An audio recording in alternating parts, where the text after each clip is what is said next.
So, Jessica, you're not working at present? You're not photographing, put it that way. Right. I'm not photographing right now. You know, it's an interesting place. And balance, because I have some clients that would like me to photograph.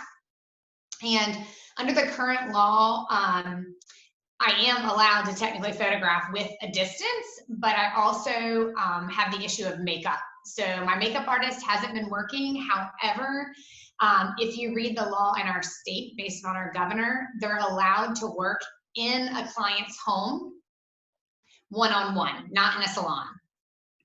So I have a session on Friday afternoon up in the mountains, and we're going to do it because I can stay at a distance and feel safe. And she's been planning the session for 8 years, and this certain flower blooms this weekend in the mountains where she's envisioned having her portraits forever. And so I'm going to go up there and photograph. So honestly, I'm like a kid. I'm like, I get to photograph, do what I love, you know? And so I am, and I've known this family for about 15 years. The mom's a teacher. They've been staying at home, like, and I'm just going to stay at a distance, and then we're going to stay up in the mountains for the weekend at a cabin that we rent every year anyway. And so,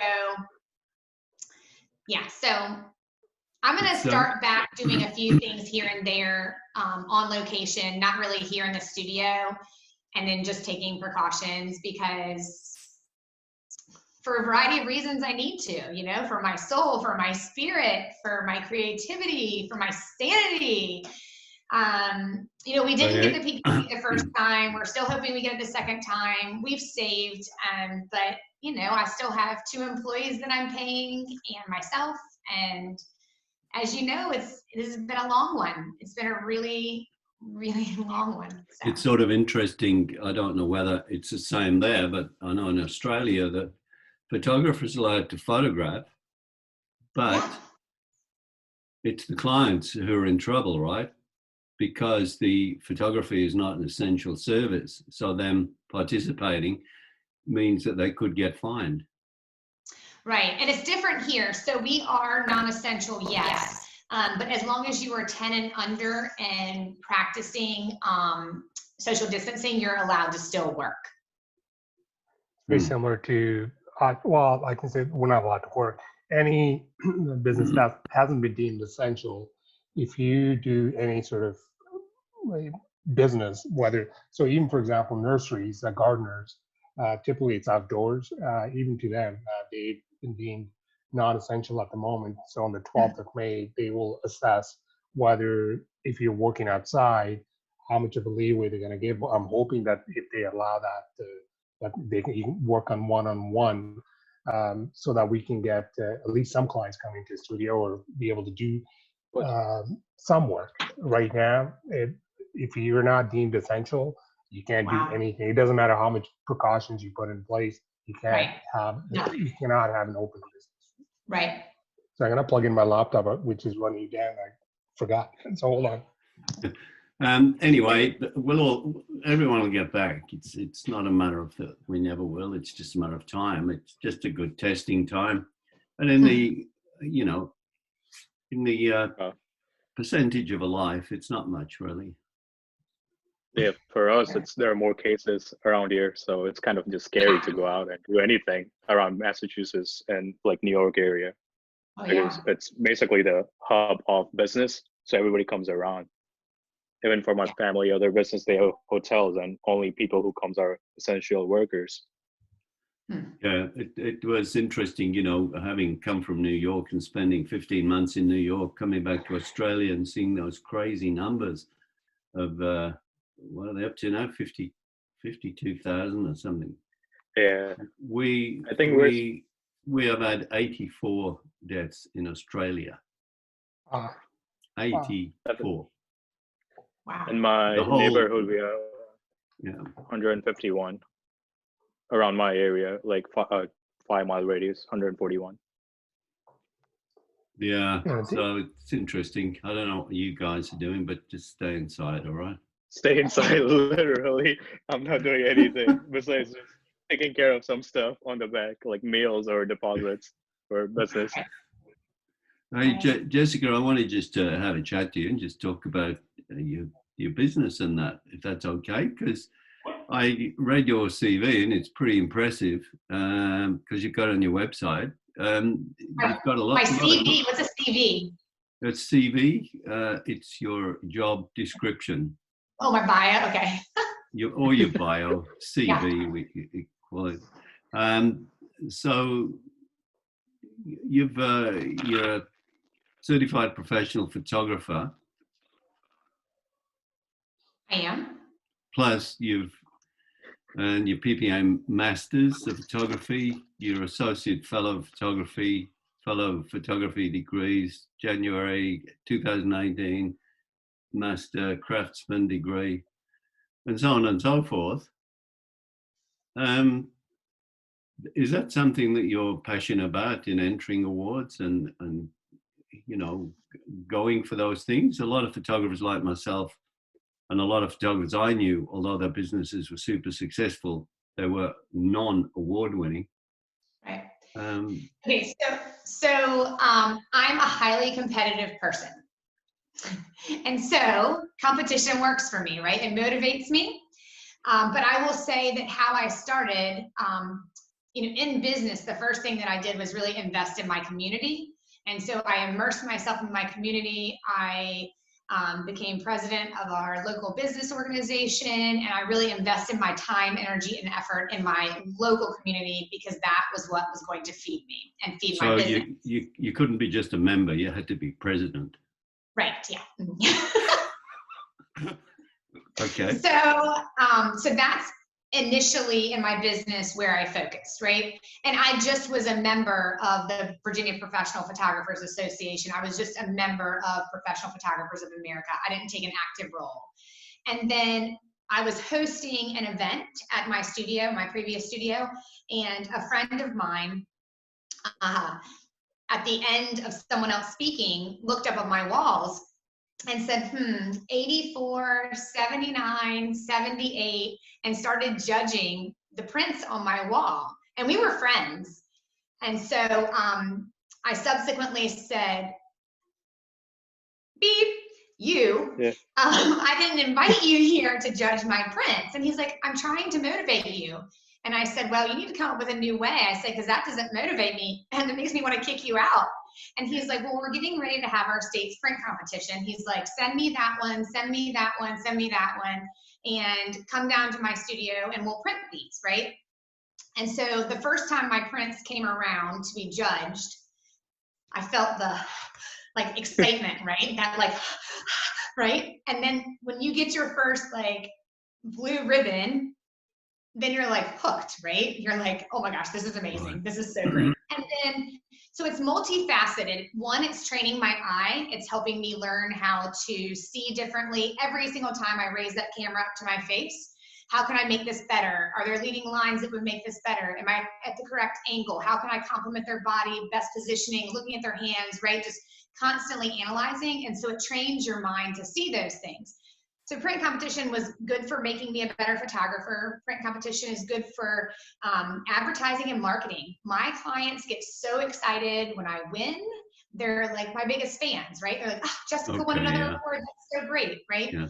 And so, and it differentiates me. So in terms of looking at the people around me, they don't have my credentials. And so it's just one more way to differentiate. And so for a multifaceted reasons, I've continued to participate in print competition. And the craftsman aspect is education. So you get that because you're giving back to your community in terms of educating. And I've done that because I love it. I was a teacher for 5 years. I love seeing people have that aha moment and figure it out. I love seeing people's businesses grow and flourish. And it's a part of, for me, giving back because I've been so very blessed in this industry that if I have a knowledge base, it's not hurting me to share it. It's just helping someone else. So that's why. When did you start off to become a photographer? Like, when did you realize that you wanted to start a business? I was well, early on, I was pre-med. So I had one more class to finish my biology degree when I decided to become an art major, because that's normal, right? No, not at all. So that's initially when I changed over. And I graduated in 2000 and immediately started working for another photographer. I taught high school for 5 years, worked for another photographer, started my own business, and in 2005 opened a retail space. So I've had a retail space. In November, it'll be 15 years. But I had a place in my home. I worked for another photographer, had my own studio, my own home, had a smaller retail space, and then now this space since 2011. And it's a 3,000 square foot studio. We bought this studio, or this building, it's 6,400 feet. We bought it a year ago, December, so about a year and a half ago. And how long did it take you before you felt you had a sustainable and profitable business? When you went into your, arrangements as a commercial premises, and did you feel that you'd made it then? Well, I think that you have different steps, right? So my initial goal when I was running my business on the side and being a teacher was that it would be able to allow me to buy equipment and not finance that equipment, right? So I would make enough money so that I could buy the next thing I wanted, right? So that I wasn't covered in debt. And so that was a small goal, right? And then I had to be profitable right away, because I like to eat and I had a home and expenses, and I didn't have a family that could financially support me. I was engaged at the time, but I was not married. And so I wanted to make sure that I could pay my part of our home and expenses. My husband was a teacher. So, I didn't have the sugar daddy on the back end. And I think in a way, there's something really beautiful about that, because that puts a little fire under your booty, right? So it's not like, oh, he'll just pay for things this month, right? No problem. Instead, it's really, okay, how can I make sure that I have enough money this month to pay for my mortgage, my food, my car, expenses? And so I was profitable right away in terms of covering my rent at the studio, covering my mortgage at home. I didn't have the luxury of not doing that. So I had to do it. And there's a beauty in that, not having that safety net to just lean back on. So. Did you ever have any doubts at all that Yes. you would not succeed? Not crippling doubt. The numbers were such that my last rent was like $1,000 a month. So I knew at the price point of where I was selling things, I could do that. There were of course things that I didn't anticipate. I'd never had a building that ran on propane or gas, right? So I didn't realize how expensive in the winter it was to pay for that.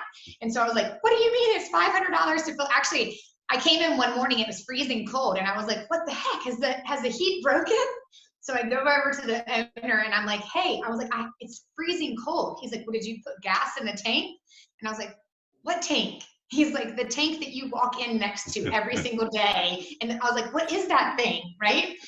And I'd never had gas before. And so like an idiot, I was like, oh, I was like, how do you get gas in there? And he's like, you have to call the company to fill it up. And I'm like, okay. So yes, there was a learning curve in some areas, and some areas where it was unexpected expense. And then, but I will say that, early on I had a client that was super wealthy and super cheap. And she loved her portraits, but she's like, how do I explain to my husband this is so expensive, And I was so mad at her because she loved her portraits, Like, what do you mean you love them? Just tell them you want them. Like, what is this? And so along the way, there were things that I learned in terms of communicating with our clients and creating value. And, for her, when she came in for her ordering session with her husband, I'd already printed a 16x20, which I've never done again to this day, but I believed in it so much that I knew that I could make her look so good after having that newborn baby. There was this precious moment of her holding her child. And she walks in and she goes, oh, I have to have that. And I said, yeah, you do. And she goes, remember how you asked me, how do I explain this to your husband? I said, you tell him you have to have that. And she's like, okay. And it was nothing to her. It was like, she made, you know, I can't remember, it was like $300, $400 at that time. She made that in like a minute, you know. Yeah. She was in pharmaceutical sales and made a ridiculous amount of money. So anyway. So I'm guessing that you're the type of entrepreneur that doesn't sort of foresee barriers, but just goes ahead quickly and just does what they have to do. Yeah, I think that there's definitely truth to that. And then there's also a pragmatic approach as well. So like really keeping that end goal in mind, and then figuring out the steps to get there, right? So some things are more obvious and it's like, well, this is how we're going to do it. And then other things, I think you've got to really dig deep on and really analyze and figure out what is best, not only for you as a company, but also your clients as an end result. And we always, whenever we are evaluating a new process or creating a system, we step back and we always ask that really critical question, in my opinion, which is, how would I want to be treated? And I think that if you run your business in that way of saying, this is how I would want to be treated in terms of the process, I think that you're going to have a great end result. Because many times I feel like the process is not always kind and guiding and helpful. It feels more salesy and uncomfortable. And we're in a small town, and I don't want to feel uncomfortable in my community. I want to feel like a community member and people want to support us. And yeah, I think that line was the line that I heard that sort of stopped me in my tracks when you said you want to treat your customers like you want to be treated. And that really resonated with me, because that's exactly how I, raised my business and created a lot of my processes. And right. It's a good feeling, isn't it? When It you is. give someone what you want, what you would really want. Right. Yeah, I agree. And And it's not always easy. That's the truth. Like, it's not like it was just handed to me. Oh, Jessica's here in town now, so we're going to give her all of her money and bring all of our children to her. It's not that easy. And things have changed in, 15 years, 20 years. It has changed. But the basis of it, I think, is the same. Creating those relationships with your clients, making sure that they know that you care about them, you care about their story, you care about creating images that are a reflection of them, that you create that value in that process. And I think that was true 20, 30, 40, 50 years ago, and will remain true. And so those relationships really leading back to that are critically important. And you've got 2 staff. What do they do? A lot. Yeah. So Robin does all of my processing and all of my sales and client communication.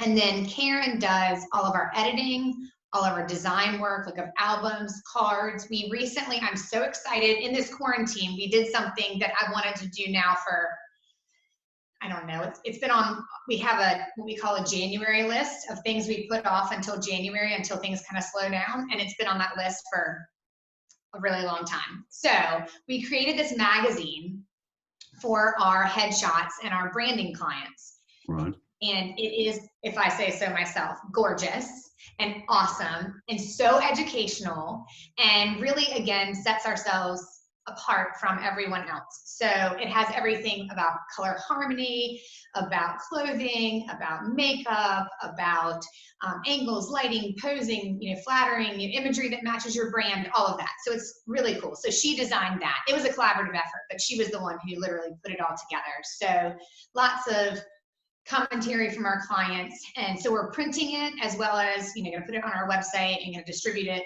to all the companies that we like to work with. So. Yeah, sounds great. And I've done a lot of power washing. Anything else that you managed to do while you have not been photographing? Yeah, I was joking, but not really joking. I have done a ton of power washing, which I didn't realize was so fulfilling. You know what I'm talking about, power washing? No. Yeah. Oh yeah. High pressured water. Oh, yeah. Like, It's amazing. And so I know you think it's silly, but I bought this electric power washer and I have been cleaning everything that I didn't even know was dirty. So we've got like a big tile and stamped concrete back patio. Our house is brick, so like I did the bottom of it, like where my garage is, like the patio there, my patio leading into my house. It looks so good. So I did that. That was a big, and it feels good because you're like, it was dirty, now it's clean. It was dirty, now it's, so it's like a fulfilling thing, right? Then I bought a steam cleaner for the floors, and you can use it on like all of your grout and like your tile. Anyway, my house is really, really, really clean. Yeah, I must admit I've done those jobs myself, and it's quite fulfilling, isn't it? I don't know that after quarantine that I want to continue doing them, but I planted a garden and I planted 9 big flower pots this past weekend. So I'm going to watch those grow and sit on my back porch and drink wine and try and find zen, right? So yeah. I think I finished like 5 bottles of wine a week. Oh yeah, easy, honey, easy.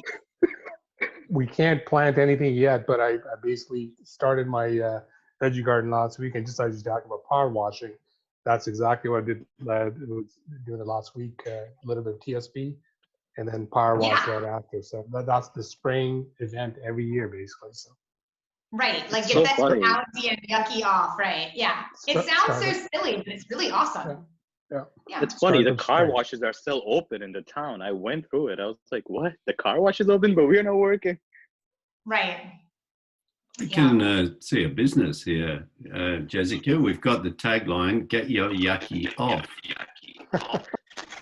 And yeah, let's do it. Get your yucky off. Yeah, there you go. It's a hard time. You gotta keep your like body and your mind, right? And so these are like body and mind things, right? Yeah. Yeah. Yeah. That's great. So where do you see your business going, do you think? Are you happy like this? Have you thought of franchising? Have you thought of, are you just got goals to earn more money, or where do you sit mindset wise? So so Robin has been with me for 11 years. And when I first hired her, the idea was that she was going to photograph. That was the plan, right? Because she had her own business as a photographer. And so she asked, if I was hiring, which I kind of was at the time. There was some transition. And so the idea of hiring her was, her goal was within a year, she wanted to be photographing. And I was like, okay, we can do this, because that was a direction that I wanted to go. And so within 6 months, she was like, nah, I don't want to do that anymore. And she really enjoyed the sales aspect. So at that point, and she realized like how laborious it is to be a photographer, right? Like carrying all of your equipment around, and especially if you're a wedding photographer, that is a laborious day. Oh my gosh. But even as a senior photographer, some of our sessions are 4 hours long, and you're carrying your equipment and you're walking all over the place, and it's physically, emotionally, creatively, it's laborious. And so she decided that she just really found her niche in the sales room. So that kind of changed it. And quite frankly, even in teaching and educating, I think it takes a very special formula of a person, not being arrogant, but a special formula of a person to walk in this door that I would want to extend my business for currently. I think it's possible. I just haven't found that person yet, right? So I think in terms of personality, relating to people, having a good enough work ethic, that's a hard one, a good enough work ethic. So I think that there are opportunities in the future in terms of moving in that direction, but I'm not sure that I'm there yet or have found that yet. So in terms of long-term planning, our building is a big part of our retirement. We sit on a piece of property that is very valuable in our community. And so my husband's law firm is in the back. And so even renting out this space could give us a very nice retirement just in this income, you know? So that's part of our retirement planning, you know, in addition to Roth and Simple and all that other stuff. I love it when people talk about retirement. What does that mean? I think it's hard to fully wrap my mind around because I still, especially in this, it's made me realize like how much of my happiness comes from what I get to do every day, right? Right. And having that ripped away, like literally just like ripped away, it validates that for me, I am so blessed to live a life that I get to do what I genuinely love every day. So, it's going to be a while, hopefully, for me. That's currently my plan, you know, that I'm going to continue working for quite a while. And I think that then there could be a progression of a shifting of arms, you know, in terms of passing things down, you know. But yeah, I mean, I do want to retire eventually. My husband, because he went to law school late, he didn't go to law school until I was pregnant with my first child. So he was 33, I guess, when he went to law school, and you know that was a good $500,000 investment.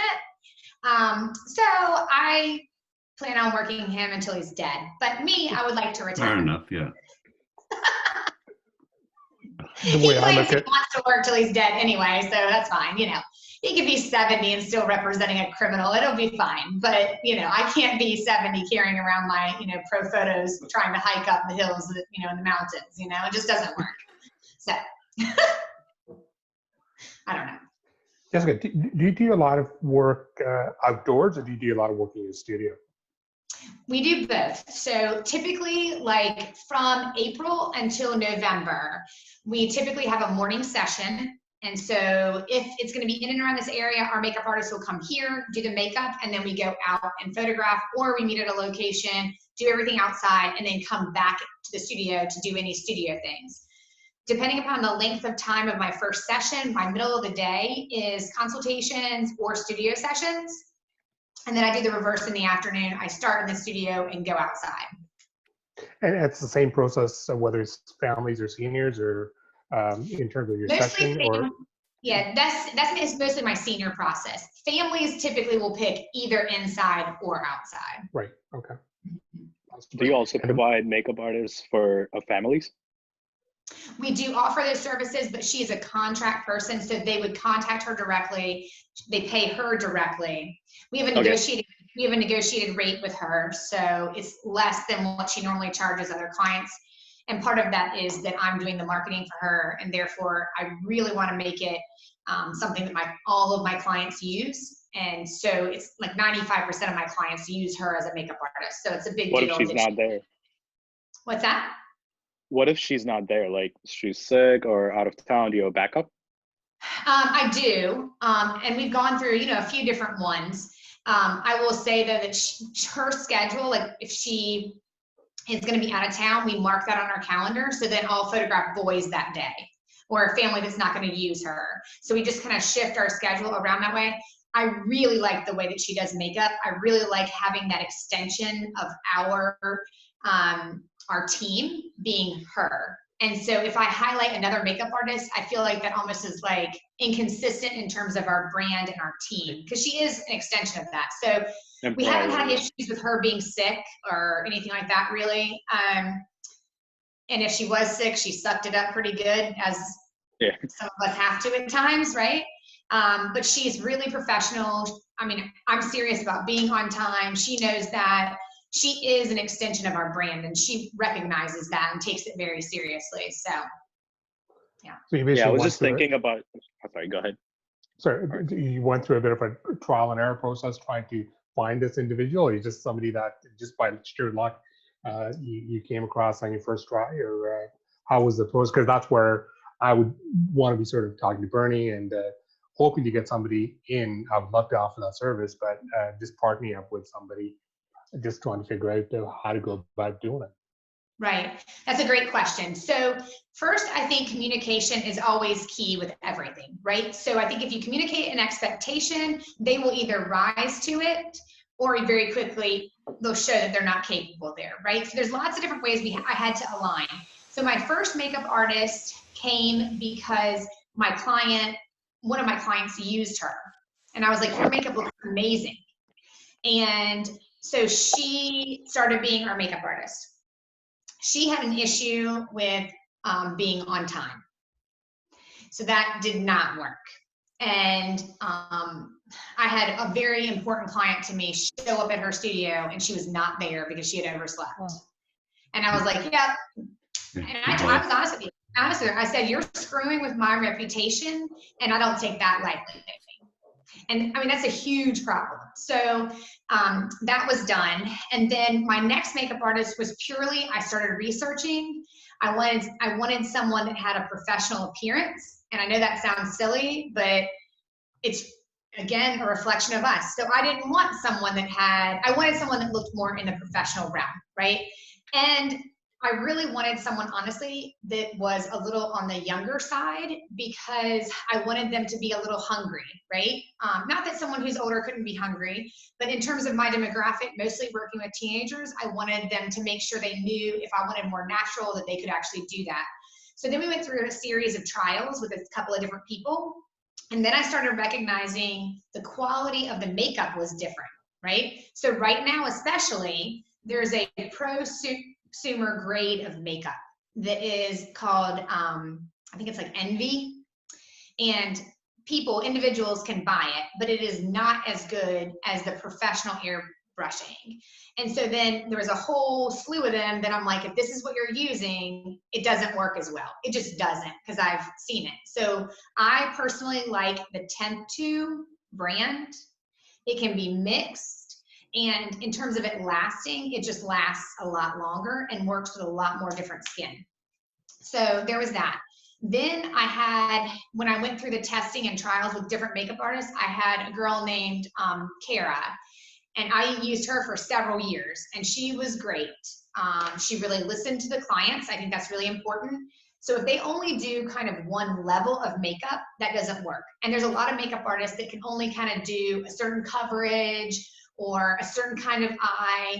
And so I knew I needed someone that when I had a girl that literally doesn't wear makeup, that they're willing to dial it back so much that they look like they've barely done anything, but their skin is smooth and their eyes are done. So Kara was my makeup artist for several years. And then she got pregnant and her husband moved.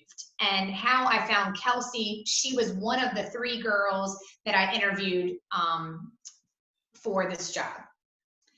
And so then it was explaining to her my brand, how I communicate with my clients, my expectation that if someone calls, you need to return that phone call. I prefer in a couple of hours, but no less than within 24 hours.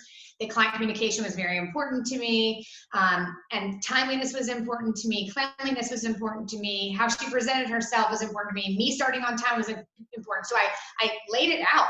And if someone wants me to refer hundreds of people to her each year, which is a big chunk of her money, she values that so much. And I value her every time. I give her a shout out on Instagram. I tell her how much I appreciate her every time I see her.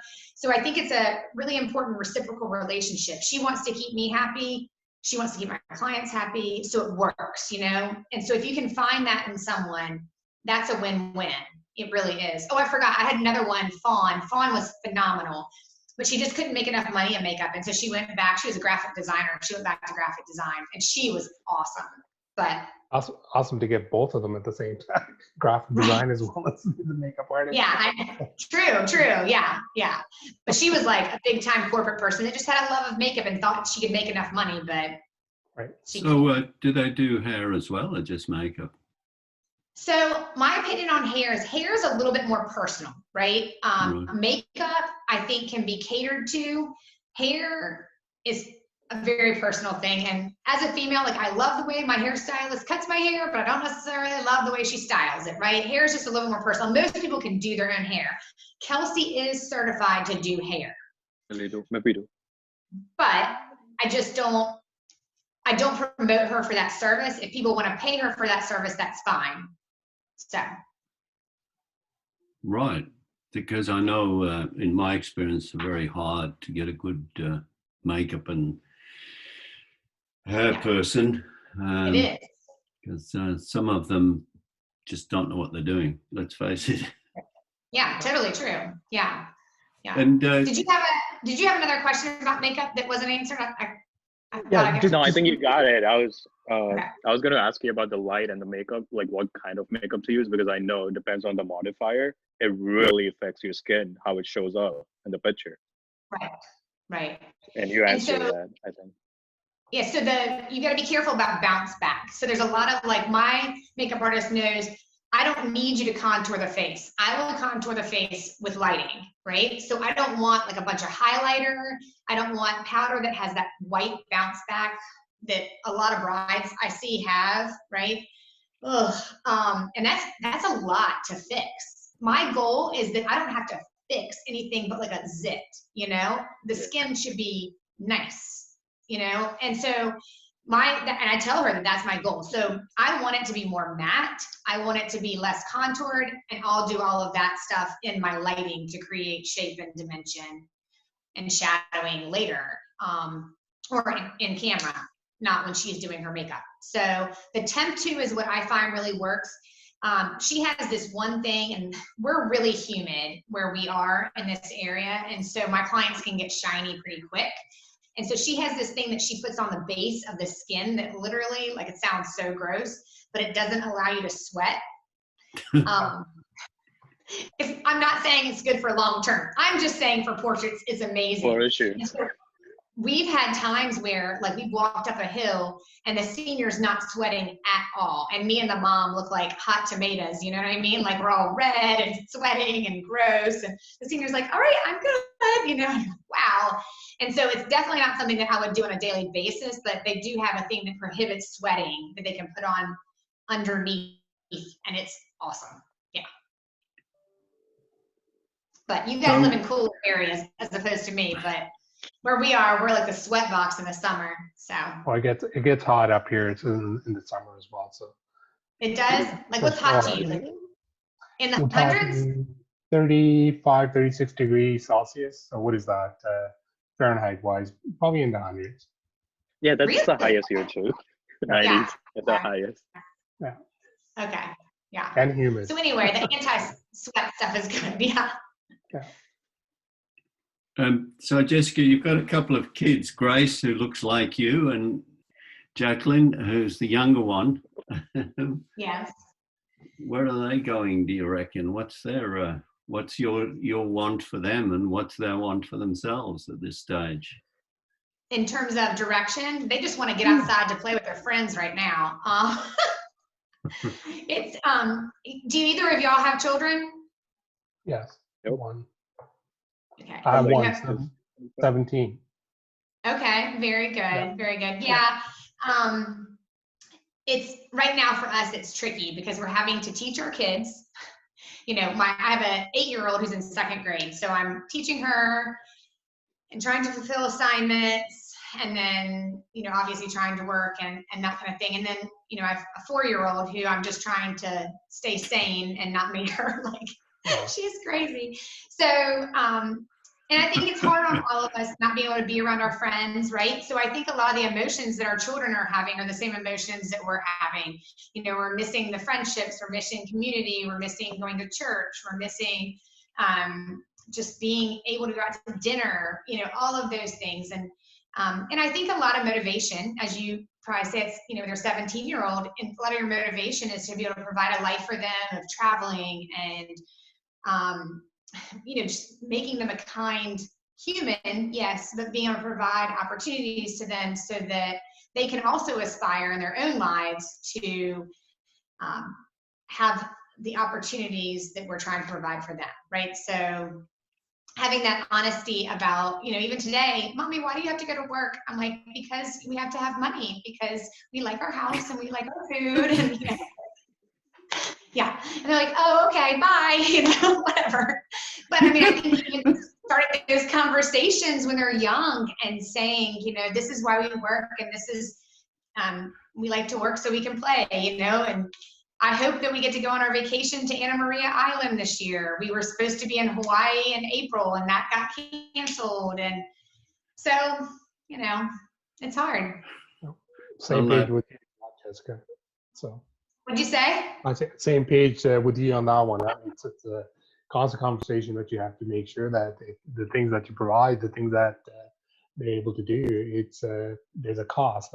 What I always talk about is there's a when you have time, you don't have money. When you have money, you don't have time. So you have to sort of balance the two. Always have to be. Absolutely, and it can be a hard balance. Yeah. So Yeah. Just if I can comment on kids, because I've got a boy and a girl, and I was a wedding portrait photographer, so my life was, photographing weddings on weekends and shooting portraits, working 3 late nights doing wedding interviews and all of that. And so I didn't see much of my kids. My wife brought my kids up, or our kids up, and fantastic job she did. And a few years ago, I was with my son and daughter, which was unusual because my daughter lives in New York and my son in Singapore.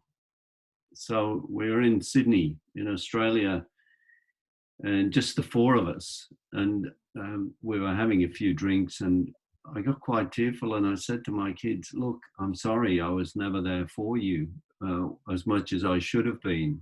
And they said, Dad, you're always there.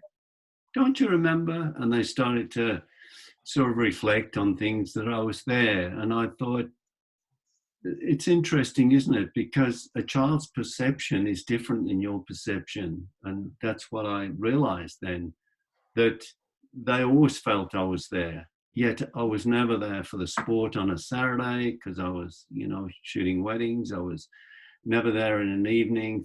3 nights out of 5, they'd be in bed, 1 hour ride home. But for them, it's just what I did, and I was sort of always there. They felt. Yeah, I think it's the quality. Whether it's a half an hour, whether it's an hour, as long as you have that quality time, and the kids always feel that you're there, regardless of when they need you. It could be in the middle of the night when somebody comes and knocks on your door and says, "Dad, I'm scared," or "Do we put me to bed," or tell me a story, or doing something when they're little. Those are the times that they always will remember. It doesn't matter what you buy for them, or if you don't take them on a vacation, they'll always remember that. So. And you remember the bad times too, as well as the good times. We at one stage of the business wasn't going so well, so we went on a cheap holiday to Fiji, and it was a really crummy hotel, and the sheets, instead of being white, were grey. And we always remember that night. I had a very bad back at the time, and I got, we went to Bali, and I got Bali belly and sat in the toilet for the day. And all these, they're memories, aren't they, with your kids? Yeah, absolutely. Yeah. And then it's not always fantastic times, but they're just sharing times. Yeah. Well, this is why I told Bernie this as well. I worked in the corporate sector for a good 15, 16 years before I started my own photography business, and just from that, I was traveling like crazy. And one of the things I wanted to do was have that time to be able to do things that we all can do as a family. And if you want to go and take a week off or 2 weeks off and go on a vacation, I'd be able to do it. Before that, I'd be like feeling guilty sitting in a meeting. You take a week off and you're always guilty. You always have something in your mind. Oh, I need to be there as soon as I go back. So you're not even thinking about that vacation time with the kids. So now I feel like much more relaxed to be able to sort of take that time. And this is why we do what we do. We love this business because of that reason. It's not because of the money. It's not, yes, it provides a good living, but it gives us a lot more control over our time to be able to do the things that we want to do, but at the same time, make a living while we do this. So. Right. Yeah, it's a balance, right? You'd rather giving me like a grandmother a talk. My grandma's always like, get married, have kids. Grandma's always I'm like nowhere close. No, I'm I promise your grandmother like, didn't that make us pressure say comes that. in. Yeah. When you're Indian, that pressure definitely comes in because your parents and grandfather are like, you're not getting married yet? I'm like, relax, guys. Yeah. Got to make sure that I don't work this hard when somebody's here. For Indian parents, the only reason they have kids is so they can get grandkids. That's right. Yeah. And hey, Shurag's promised me he's going to take me to India. Yeah. And and that'll be good. You tell me when Actually, it's I'll funny, join you Bernie. guys. I was talking to my cousin. He's getting married. She's getting married next year in June with my friend, one of my close friends. I'm like, oh, wow, that's nice. Well, you're going to take the photographs, aren't you? No, any wedding, hell no. That's 4 days of hard work. Yeah. And I'll be too drunk to take pictures. Let's get real. I told them, I'm like, hey, I won't mind taking your engagement pictures on one-on-one. If you want to go out of the country, let's go. Just cover my expenses. That's all. That's funny. It is amazing how, you know, the thing I've loved about photography is that it enables you to do the things and go to places and meet people that you normally wouldn't, you know, famous people, and go in some beautiful places. It can take you anywhere. It certainly has with me. Ever since I started, I've been traveling. I haven't stopped. I made some great people, photographed many prime ministers and famous sports people, and been privileged to be in some amazing places to take photographs. So you're sort of there a little bit by default in a way. You're embracing all of the everything around you. It's not costing you anything, but you're just privileged to be there. Just I love what Jessica said earlier. Jessica was like, get involved with the community. It could be like, for me, as it's Indian, there are two communities. One is our local and one is our national, which is like our own community. So it connects in a bigger way than what you guys are experiencing at a small community. Because at the end of the day, I'm still Indian, so we still connect. Oh, yeah. I think that's a critically a beautiful part about your culture is the support that you give back, right? It's like, I mean, in terms of relating the VMI, I don't know if you're familiar, it's a military school in Virginia that's very prestigious. You have to be a little crazy to go there because it's so intense. Like, it's very rigorous, right? But they have like a 99% job placement after college, and that's because they hire their own. They are so like tight knit, and same culturally, like the Indian culture. You know, it's very, very tight knit. You know. Yeah. It was really nice. I have my own Patel right there. See, there's my own Patel, right? You totally know her, right? That's my best. Yeah. I was just looking for model calls to do like a cross culture, finding American models to wear Indian clothes for a small project, because that's really kind of different. Yeah. Yeah, definitely. And it catches eyes always. Cultural disturbance. Yeah. Yeah, there are a lot of Patels around. Hey. I still think Shiragi should make it in Bollywood. You'd be good. Can you sing? Oh no, I think in India, yeah. None of those games. Singing wise, I don't think you have to sing in those movies. They just got like. Oh no, use lip sync. Yeah, it's a musical. You just gotta be able to do it. So you get an opportunity, look at those Indian music videos. You'll get so many creative ideas for photo shoot. They go intense. Their bright colors are insane. Yeah. The funny thing you talk about Bollywood. So when I used to travel, so I used to with the mining. So one of the mines that we had was in Cuba. You wouldn't think about it. People in Cuban people love Indian films. I said, how the heck did you guys ever get into these movies? He goes, well, this is before the Russians were there. So the Russians are another huge fans of Indian movies. So they brought the Indian movie fad to Cuba, and the Cuban people love Indian movies. Holy, this is crazy.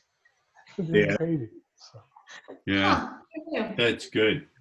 All right, I've got another appointment in 7 minutes. So, Jessica, thanks so much for your time. And I didn't mean to interrogate you, but I just wanted to catch up. And glad these two showed up. We have a signature group as well as my normal Facebook group, but I thought we'd keep it small, and whoever got on this call and those that didn't have missed out, right? Because they haven't been able to meet you, and what a privilege it's been for me to, and I'll never forget seeing you there, Jessica. on that stand, just, it only took that 1 minute, and that when you said, I want to treat, my customers like the way I would want to be treated, that for me, just, you won me over in one sentence. Well, good. Well, I'm so glad it did, because now we're friends. So thank you. I appreciate that. Thank you guys for taking the time. It's a pleasure to meet both of you. And if I can be of any help, definitely let me know. Happy to help. I'll probably ask questions. I'm just starting into the industry. Bernie been helping me to navigate through it, because I just started last year. So I was shooting everything. As a new photographer, you're just interested, like, do everything possible. Yeah. Now I like the substantial side of it. And before I get married, I want to be set and actually like progress towards a good goal financially. Yeah. We were doing it right in terms of having a mentor. I don't know that was, I had different mentors outside of my industry, but having someone that truly understands this industry, I think is so smart. So props to you for having the vision for that. Hard decision. So.